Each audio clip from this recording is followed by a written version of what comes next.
Hey guys, it's Albert, and I just got out of Ouija, Origin of Evil, the new Mike Flanagan movie.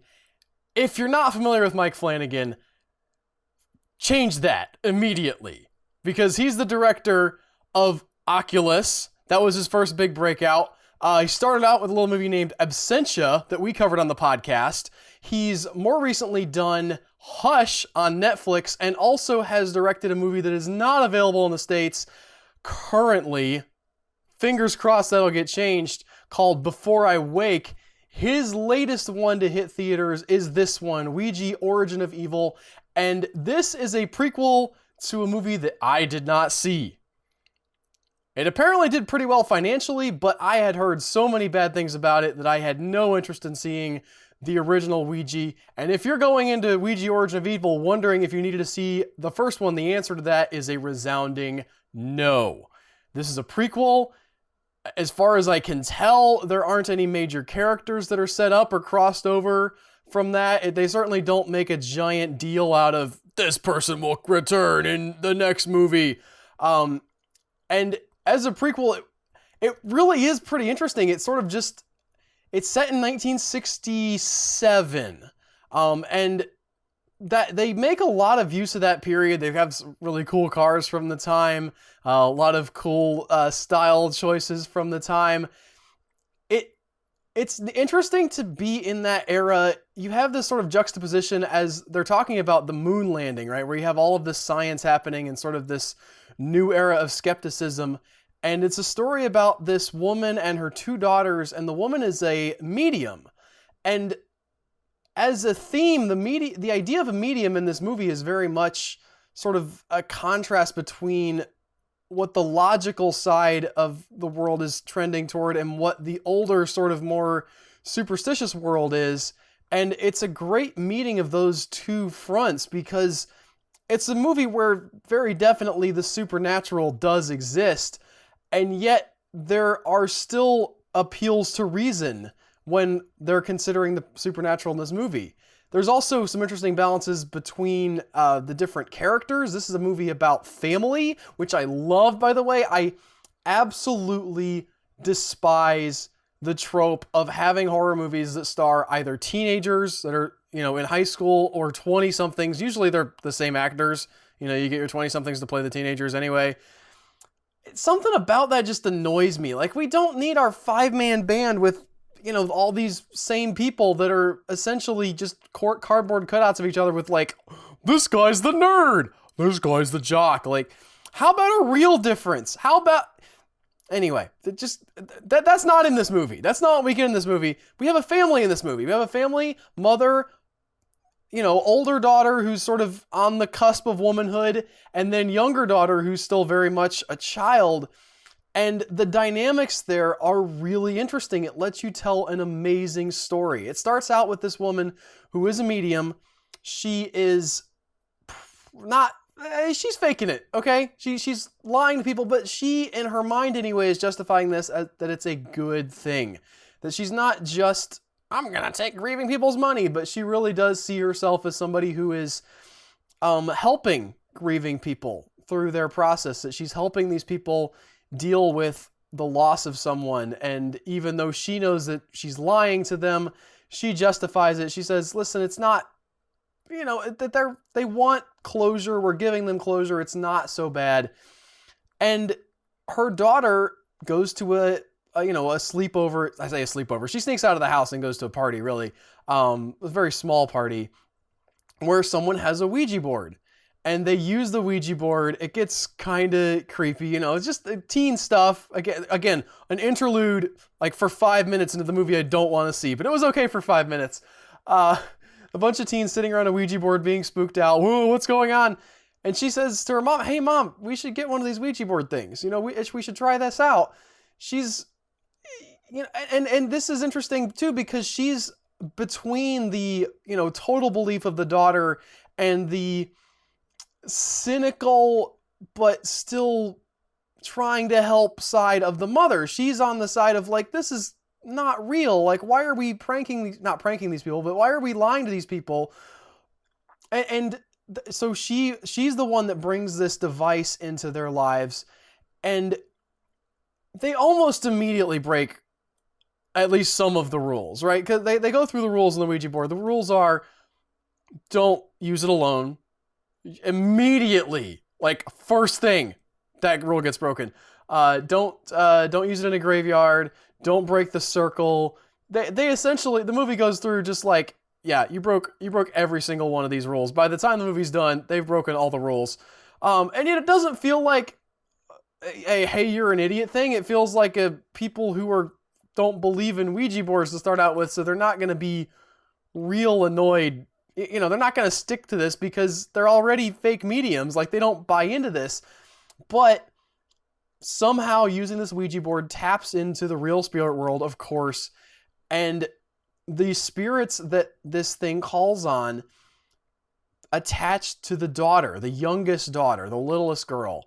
And of course, you've seen the creepy child concept played out in horror movies. There's nothing incredibly revolutionary here. We're not talking about, you know, oh my goodness, they've done something amazing. You've never seen a movie like this. You've seen the creepy child. You've seen what this movie does, but it's not about that. It's not about breaking the brand new ground that you've never seen before. It is about telling a great story. And most of this movie is really great in terms of storytelling because you have this through line that makes so much sense. It really feels like a natural progression for these people to first find the Ouija board, start to use it, realize that this girl has these powers. They're not instantly bad. She has this connection to the spirit world, and because her mother is a medium, and because their father is dead now, her husband and the girl's father has died and passed on, there's this sort of natural personal inclination to have an interest in the afterlife. And so she gets sucked up into the medium business. Like they were faking people before, and now the mom says, hey, we can do it for real. We can really connect with these people's loved ones and give them the peace that they wanted, you know, and actually do what we were pretending to do before. And it makes a lot of sense in the context of the movie. They don't spend like hours and hours setting it up. It's just sort of like, the girl gets the powers, and then, you know, there's sort of, they cut out all that interstitial tissue of like, well, you know, deciding to do it, and just sort of cut forward to, hey, we can do this now. There's a lot of great sort of not bothering with the connective tissue, which can be a weakness in some movies, but sometimes you need to cut to the story point. You don't have to belabor, here's how we got here, folks. Yep, we put all these pieces together. And the movie does a great job of building all that up. It does a great job of setting up these relationships and playing them off each other in really different ways. The scares, for me anyway, were good. Not the scariest movie I've seen, but it was good and scary. I think if you're a horror fan, you'll find something to like here. It's fairly standard but well done horror stuff. Again, that works really well, I think, because it's in the context of a great story. The only downside that I have to this movie is the end, which I will not go into detail. However, it starts out with a character doing a giant info dump, which is not ideal from a storytelling perspective. Edited well. Within the context of the movie, it was forgivable. However, it was sort of, for me, a red flag for things to come, because after that scene happened, things got less and less sensical. They made less and less sense as we went forward. What the ghosts were, I felt, didn't really hold up the way I would have liked it to. I'm not going to say it didn't make sense because they explain it, but I didn't like it. I didn't accept the explanation as a viewer. And then at the very end, there's this coda tapped on that smells strongly of studio notes, of somebody watching the movie and going back to Mike Flanagan and saying, well, listen, this is all great and all, but what if we had a little something of like a punch at the end. You know what I mean? You know what I mean? What if we like really did them? I wasn't a fan of that. I was not a fan of that. However, I think considered as a whole, this is a good one. This is another feather in Mike Flanagan's cap. Not his best work. I would argue that Hush is probably his best work to date. However, this is good stuff. If you like horror, if you like good, solid storytelling in your horror, there's enough of this here. He's an incredible visual director.